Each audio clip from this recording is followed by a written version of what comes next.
Hello दोस्तों, कैसे आप सब। उम्मीद करता हूँ आप बहुत अच्छे होंगे। तो आज एक इम्पोर्टेंट वीडियो बनने जा रहा है। जो लोग फार्मेसी खुद का शुरू करने जा रहे हैं उन लोगों के लिए ये वीडियो है। स्पेसिफिकली वो लोग जो होम्योपैथिक फार्मेसी शुरू करना चाहते हैं। वैसे तो आप कई प्रकार की फार्मेसी शुरू कर सकते हैं, जैसे आप आयुर्वेदिक की फार्मेसी शुरू कर सकते हैं, जेनरिक की फार्मेसी शुरू कर सकते हैं, और वैसे ही जनरल फार्मेसी भी शुरू कर सकते हैं जहाँ पे एन नंबर ऑफ सब प्रोडक्ट रख सकते हैं। सर्जिकल की अलग से कर सकते हैं और साथ ही होम्योपैथिक की भी कर सकते हैं।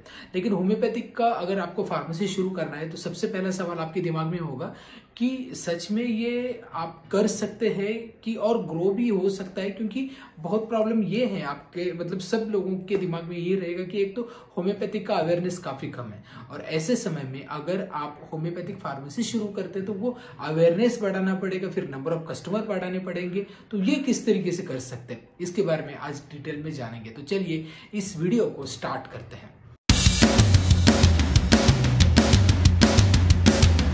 सबसे पहले मैं बात करूंगा कि कैसे शुरू कर सकते हैं। वैसे फार्मेसी शुरू करने का जो आपका प्रोसीजर है वही यहाँ पे रहेगा, बट जैसे एक अलग जैसे फॉर्म नंबर्स अलग होते हैं तो होम्योपैथी के लिए एक अलग फॉर्म होता है, वही आपको सबमिट करना है और उसी के लिए आपको अप्रूवल लेना है ड्रग इंस्पेक्टर से, मतलब फूड एंड ड्रग एडमिनिस्ट्रेशन से। तो प्रोसीजर एकदम सेम है। तो ड्रग लाइसेंस की क्या प्रोसीजर, इसके लिए हमने ऑलरेडी एक वीडियो बनाया, वो वीडियो आप जरूर देखिए। अब इसके बाद नेक्स्ट प्रोसीजर ये है कि आपको अप्रूवल तो मिल जाएगा 21 डेज में मैक्सिमम आपको अप्रूवल मिल जाता है। 120 स्क्वायर फीट की जगह लगेगी और लोकेशन कौन सा होना चाहिए, तो एक तो आपको आपके मतलब क्लिनिक के नजदीक का लोकेशन होगा तो और अच्छी बात है, क्योंकि क्लिनिक अगर होम्योपैथिक डॉक्टर है प्रैक्टिस करते हैं तो आपके पास डेफिनेटली कस्टमर आएंगे। लेकिन अगर नहीं है तो आपका स्टोर ऐसी जगह पे होना चाहिए जहाँ पे फुटफॉल सबसे ज्यादा है।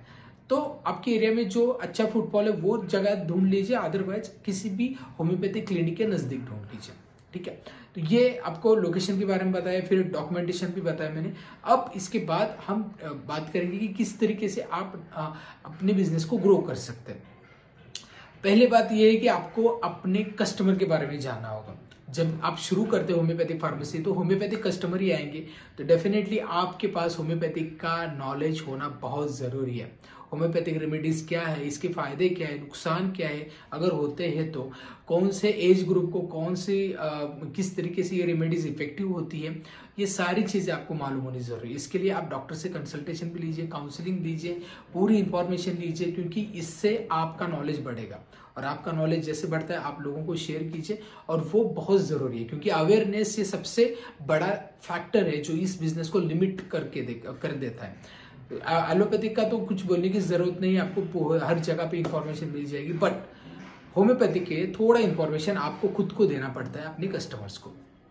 ये हो गया आपको पहले तो मतलब नो योर कस्टमर की जानकारी लीजिए, उसको एक्चुअल में कस्टमर को क्या चाहिए, मतलब कस्टमर को आपके होम्योपैथिक मेडिसिन चाहिए लेकिन सच में कौन सी चाहिए। क्योंकि होम्योपैथिक में कस्टमर अलग होते हैं जो मोस्टली क्रोनिक मेडिसिन लेते हैं, इवन ओटीसी भी होते हैं, बट ये ओटीसी के लिए उसके होम्योपैथिक में कुछ मतलब अलग अलग ड्रॉप्स भी आते हैं, जैसे इवन कॉस्मेटिक्स में भी होम्योपैथिक आता है लेकिन वो लिमिटेड होता है।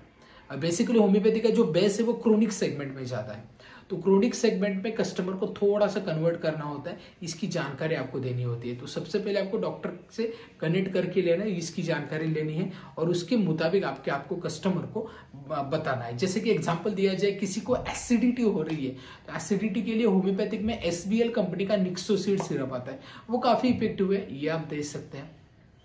ठीक है, हेयर फॉल के लिए भी वहां पे अलग रेमेडी है, वो भी आप दे सकते हैं। कैल्शियम लेवल कम है किसी का तो वो दे सकते हैं, आयरन किसी का कम है तो वो भी दे सकते हैं। तो अलग अलग ब्रांड्स है, अलग अलग इंडिकेशन के लिए। कई कबार एक जो ब्रांड होता है ना, होम्योपैथिक का डिफरेंस ये है कि एक ब्रांड जो होता है वो अलग अलग इंडिकेशन के लिए भी काम आ सकता है। तो इसके लिए जानकारी होनी चाहिए। कॉम्प्लिकेशन थोड़े से ज्यादा होम्योपैथिक में as compare to the allopathic. ठीक है, तो ये हो गया आपका नंबर ऑफ कस्टमर बढ़ाने के लिए आपको क्या करना होगा, पहले कस्टमर को जानना है। दूसरी बात, आपके पास जो मेडिसिन है उसकी कंपनीज की जानकारी होनी चाहिए।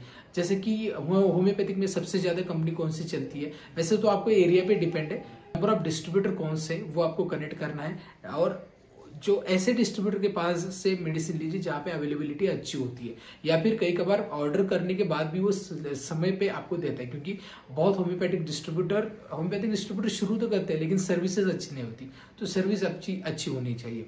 नेक्स्ट है कस्टमर की डिमांड आपको पूरी करनी है। मतलब कस्टमर जब भी कोई मेडिसिन मांगता है तो जाहिर सी बात है 100% आपके पास होगी नहीं, बहुत बार ऐसा होता है। तो इसके लिए आपको वो मेडिसिन लिख के रखनी है और इवनिंग तक आपको वो अवेलेबल करके ही देनी है। चाहे आप कस्टमर से एडवांस लीजिए लेकिन आपके पास वो होम्योपैथिक मेडिसिन मिलती है, ऐसे इमेज आपके स्टोर की होनी चाहिए। साथ में आप एडवर्टाइजिंग भी कर सकते हैं। आपके स्टोर की जस्ट डायल हो, इंडिया मार्ट हो, हर जगह पे एडवर्टाइज कर सकते हैं। B2B प्लेटफॉर्म है, कहीं पे भी आप एडवर्टाइज करके नंबर ऑफ कस्टमर खींच सकते हैं। ठीक है, उसके बाद नेक्स्ट है डॉक्टर से कनेक्शन। नो योर डॉक्टर्स, क्योंकि BHMS डॉक्टर से कनेक्टेड रहिए। जो ज्यादा प्रैक्टिस BHMS में होम्योपैथिक में करते हैं उनसे ब्रांड की भी जानकारी मिलेगी और साथ ही आप बता सकते हैं कि मेरे पास होम्योपैथिक का स्टॉक रहता है, तो आपके पास जो मेडिसिन लगती है आप मुझे बता दीजिए, मैं वो अवेलेबल करके दूंगा। अवेलेबल कर सकते हैं या फिर एज पर डिमांड रख सकते हैं, एज पर यूर फाइनेंशियल जो आपका प्लानिंग है उसके मुताबिक, लेकिन फिर भी आपके पास मेडिसिन की लिस्ट होनी चाहिए डॉक्टर से। ठीक है, और इसके बाद प्रॉफिट मार्जिन आप कैसे बढ़ा सकते हैं? तो प्रॉफिट मार्जिन बढ़ाने के लिए एक तो यहाँ पे फॉर्मुलेशन कौन से आते हैं, पील्स आते हैं, देन ग्रैन्यूल्स आते हैं, देन लिक्विड्स आते हैं, लिक्विड में भी ड्रॉप आते हैं, मदर टिंक्चर आता है, तो ये पैक्ड होते हैं। लेकिन जो डाइल्यूशंस होते हैं मतलब जो बना के देते हैं ग्लोब्यूल्स में लिक्विड डाल के जो डाइल्यूशन बना दिया जाता है, वहां पे आपको मार्जिन ज्यादा मिलता है। ठीक है, वो वहां पे आपको मार्जिन प्रॉफिट ज्यादा मिलता है, तो वो आप दे सकते हैं कस्टमर को।